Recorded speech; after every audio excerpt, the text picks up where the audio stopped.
Iran has made a shocking offer to reopen the Strait of Hormuz, the narrow sea lane through which 20% of the world's oil flows. But with one terrifying condition: oil cargo must be traded only in Chinese yuan. Not in dollars, not in euros, only yuan. A senior Iranian official revealed that Tehran is considering allowing some oil tankers through the Strait of Hormuz only if the trade is conducted in Chinese currency. If this becomes reality, it could challenge the 52-year dominance of the U.S. petrodollar system. But the real question is not just about oil. The real question is, why is Iran doing this? How will the United States respond? And how could the entire world react if the global oil system begins to split into two currencies? To understand what is happening today, we have to go back more than 50 years. In 1974, after the oil crisis shook global markets, the United States made a historic agreement with Saudi Arabia. The deal was simple but incredibly powerful. Saudi Arabia, and eventually most of OPEC, would sell oil only in U.S. dollars. In exchange, the United States would provide military protection, security guarantees, and access to global financial markets. That agreement created the petrodollar system, and it changed the world. From that moment on, every country on earth that needed oil had to hold U.S. dollars.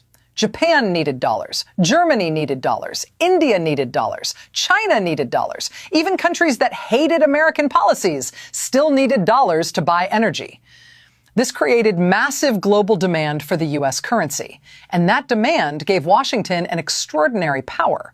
Because when the world needs your currency, you gain enormous economic leverage. The United States could impose sanctions, freeze bank accounts, cut countries off from the financial system, pressure governments through currency markets. For decades, this system became the foundation of American global power. But over time, some countries began searching for ways to escape it, and Iran became one of the most determined challengers. Why Iran wants to break the dollar system. Iran's conflict with the United States did not start today. It has been building for more than 40 years. Since the Iranian Revolution in 1979, relations between Washington and Tehran have been hostile. Over the decades, the United States imposed layer after layer of sanctions on Iran's economy. These sanctions targeted Iranian oil exports, Iranian banks, international companies doing business with Iran. Because oil sales are Iran's main source of revenue, these sanctions were devastating. Iran suddenly faced a major problem.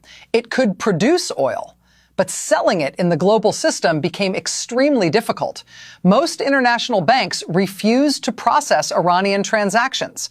Most shipping companies avoided Iranian cargo. Most countries feared secondary sanctions.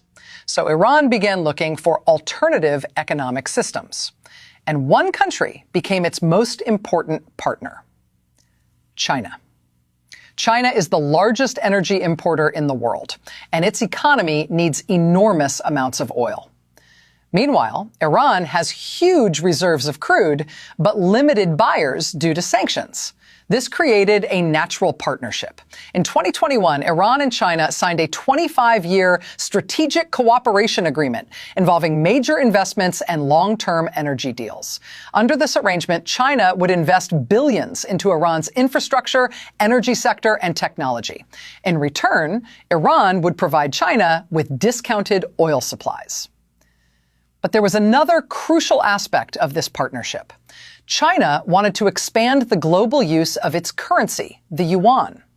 For years, Beijing has been trying to reduce global reliance on the U.S. dollar, and energy trade is the biggest battlefield in that struggle. If oil, the world's most important commodity, starts being traded in yuan, the implications could be enormous. Iran understands